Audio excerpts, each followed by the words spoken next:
Good morning students. We were doing of chapter 4 ऊष्मा। इसके बारे में हम पढ़ चुके थे। ये चैप्टर हमारा ऑलमोस्ट कंप्लीट हो चुका है और आज हम इसके क्वेश्चन आंसर्स को ध्यान से सुनेंगे और आपको ये सारे क्वेश्चन आंसर्स अपनी नोटबुक में उतारने हैं और फिर मुझे रीसेंड करने हैं। फर्स्ट और सेकंड क्वेश्चन मैं आपको कंप्लीट करवा चुकी हूँ पिछले नोट्स में। पहला क्वेश्चन है प्रयोगशाला तापमापी और डॉक्टरी थर्मामीटर के बीच समानताएं और अंतर बताना है। इसमें आपको डायग्राम भी बनाना था, वो आप आई होप बना चुके होंगे कंप्लीट, और इसके डिफरेंसेस और इक्वालिटीज़ कौन कौन सी वो भी आप कंप्लीट कर चुके होंगे। उसके बाद में सेकंड हमारा क्वेश्चन था ऊष्मा चालक और ऊष्मा रोधी के उदाहरण कौन कौन से होते हैं। ऊष्मा चालक आपको पता है कि वो पदार्थ जो ऊष्मा को अट्रैक्ट करते हैं ऊष्मा के चालक कहलाते हैं, और वो जो ऊष्मा को अट्रैक्ट नहीं करते वो ऊष्मा के कुचालक कहलाते हैं। और ऊष्मा के चालक में हमने देखा था कि धातु ऊष्मा के चालक, और जबकि ऊष्मा रोधी में हमने जल, वायु, ऊन इनको देखा था। तो ये एग्जाम्पल भी आई होप आप कंप्लीट कर चुके हैं। अब हम फिलअप्स पे आते हैं अपने, ये आपको कंप्लीट करने हैं। फर्स्ट देखिए, कोई वस्तु कितनी गर्म है इसकी जानकारी किसके द्वारा प्राप्त होती है? उष्णता। उष्णता मतलब उसकी गर्माहट से हमें पता चलता है कि वस्तु कितनी ही गर्म है। तो फर्स्ट में क्या आएगा? उष्णता। सेकंड है उबलते हुए पानी का ताप डैश तापमापी से नहीं मापा जाता है। हमने दो थर्मामीटर देखे थे, डॉक्टरी थर्मामीटर और प्रयोगशाला थर्मामीटर। तो ये जो उबलते हुए पानी का ताप होता है जो डॉक्टरी थर्मामीटर से हम नहीं मेज़र कर सकते हैं, हम इसको मेज़र किससे करते हैं? प्रयोगशाला थर्मामीटर से। तो यहाँ डॉक्टरी थर्मामीटर आएगा। सेकंड है ताप को डिग्री डैश में मापते हैं, किससे? डिग्री सेल्सियस में मापा जाता है। सी डिग्री को हम सेल्सियस भी कहते हैं, सेल्सियस को सी डिग्री भी हम लिख सकते हैं। फोर्थ में आते हैं, बिना किसी माध्यम द्वारा ऊष्मा स्थानांतरण के प्रक्रम को डैश कहते हैं। क्या कहते हैं? जब किसी माध्यम की आवश्यकता नहीं होती वहाँ ऊष्मा का स्थानांतरण होता है तो वो क्या कहलाता है? विकिरण कहलाता है। हमने ऊष्मा स्थानांतरण की 3 विधियाँ देखी थी, चालन, संवहन और विकिरण।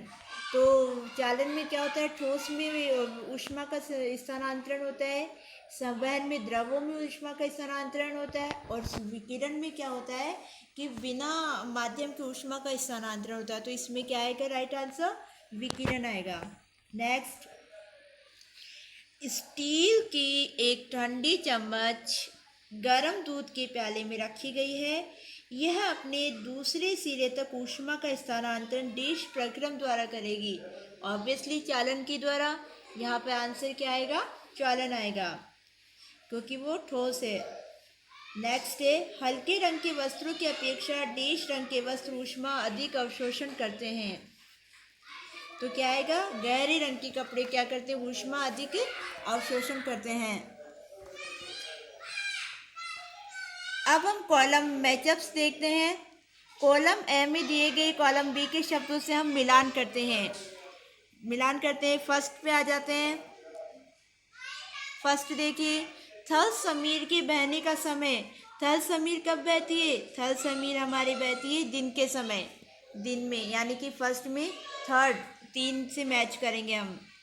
समुद्र समीर बहने का समय, समुद्र समीर रात के टाइम बहती है, तो सेकंड को हम फोर्थ से मैचअप करेंगे। थर्ड, गहरे रंग के कपड़े पसंद करने का समय। हम गहरे रंग के कपड़े किस समय पसंद करते हैं? हम सर्दियों में पसंद करते हैं। क्यों? क्योंकि सर्दियों में क्या होती है, हमें सर्दी लगती है और जो सूरज की रोशनी वो गहरे रंग को अट्रैक्ट करती है।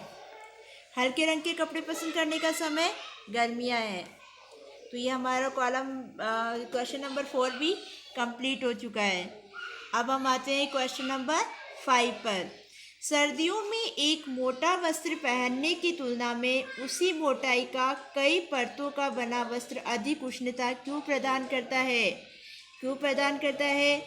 क्योंकि सर्दियों में क्या होता है कि ऊनी वस्त्र हमें गर्म रखते हैं और ये ऊष्मारोधी होते हैं, और इनके रेशों के बीच में वायु फंसी रहती है। कपड़े क्या होते हैं? ऊष्मारोधी होते हैं और इनके रेशों के बीच में वायु फंसी होती है जो कि हमें गर्माहट प्रदान करती है। इसलिए सर्दियों में मोटा वस्त्र पहनने की बजाय कई परतों का हम क्या करते हैं? वस्त्र पहनना पसंद करते हैं।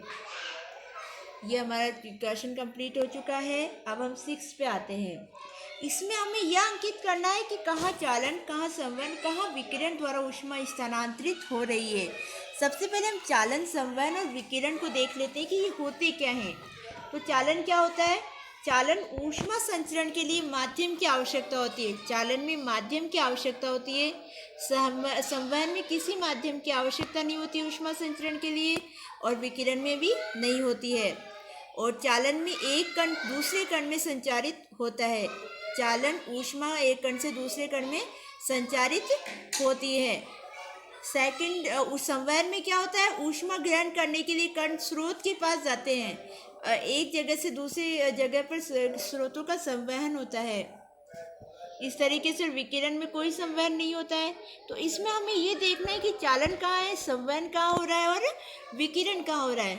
तो ऑब्वियसली चालन, ये जो पात्र रखा हुआ है, यस, यहाँ पर फर्स्ट लगाएंगे हम। तो यहाँ पर तो हमारा चालन हो रहा है। क्यों?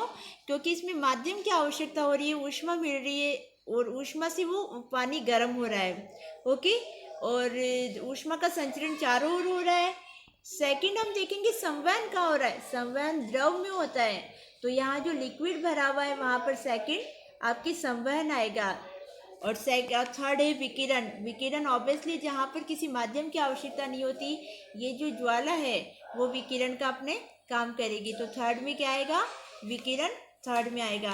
तो इस तरीके से आपको लिखना है कि फर्स्ट में चालन लिखेंगे, सेकंड में संवहन लिखेंगे, और थर्ड में विकिरण। आपको ये डायग्राम बना के इनको शो करना है कि कहाँ चालन, कहाँ संवहन, कहाँ विकिरण हो रहा है। उसके बाद में हम 7वें क्वेश्चन पे आ जाते हैं। गर्म जलवायु के स्थानों पर यह परामर्श दिया जाता है कि घरों की बाहरी दीवारों पर श्वेत पेंट किया जाए। ऐसा क्यों होता है ऐसा? हमें पता है कि गहरे रंग की वस्तुएं हल्के रंग की वस्तुओं की अपेक्षा ऊष्मीय विकिरणों को अच्छी तरह से अवशोषित होती है। गहरे रंग की वस्तुएं क्या होती है कि ऊष्मा को जल्दी अवशोषित कर लेती है। इसलिए जो गर्म प्रदेश है वहाँ पर हल्के रंग की दीवारें रखी जाती है ताकि ऊष्मा का अवशोषण ज़्यादा नहीं हो और वहाँ गर्मी ज़्यादा नहीं लगे। इस वजह से वहाँ की दीवारें कैसे की जाती है? लाइट पेंट किया जाता है वहाँ पर। 8th देखिए हमारा, 30 डिग्री सेल्सियस के 1 लीटर जल को 50 डिग्री सेल्सियस के 1 लीटर जल के साथ मिलाया गया तो मिश्रण का ताप क्या होगा? मिश्रण का ताप घ आएगा। 30 से 50 डिग्री सेल्सियस के बीच इनका ताप रहेगा। ठीक है, हमारा नेक्स्ट क्वेश्चन देखते हैं हम। 40 डिग्री सेल्सियस ताप की लोहे की किसी गोली को कटोरी में भरे 40 डिग्री सेल्सियस ताप के जल में डुबाया गया तो इस प्रक्रिया में ऊष्मा क्या होगी? ऊष्मा क्या होगी? इसका आंसर आएगा ख। न तो लोहे की गोली से जल की ओर, न जल से लोहे की गोली की ओर स्थानांतरित होगी। क्यों? क्योंकि तापमान क्या होता है? हमेशा ऊष्मा के प्रवाह की दिशा की ओर ही निर्धारित होता है, और इसमें दोनों में ताप बराबर है, इसलिए दोनों एक दूसरे की ओर स्थानांतरित नहीं होगी। फिर हम 10th क्वेश्चन पे आ जाते हैं अपने। लकड़ी की एक चम्मच को आइसक्रीम के प्याले में डुबोया गया तो इसका दूसरा सिरा क्या होगा? क्या चालन के कारण ठंडा हो जाएगा? ख, संवहन के कारण ठंडा हो जाएगा।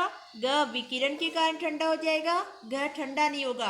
तो इसका राइट आंसर आएगा ग, ठंडा नहीं होगा। क्यों नहीं होगा? क्योंकि ये जो लकड़ी है, लकड़ी ऊष्मा रोधक है, ऊष्मा रोधी है, ये ऊष्मा की कुचालक होती है, इस वजह से यहाँ पर घ आंसर आएगा। 11 देखते हैं। स्टेनलेस इस्पात की कढ़ाई में प्राय कॉपर की तली लगाई जाती है तो इसका कारण क्या होता है? इसका कारण आंसर आएगा ग। क्यों?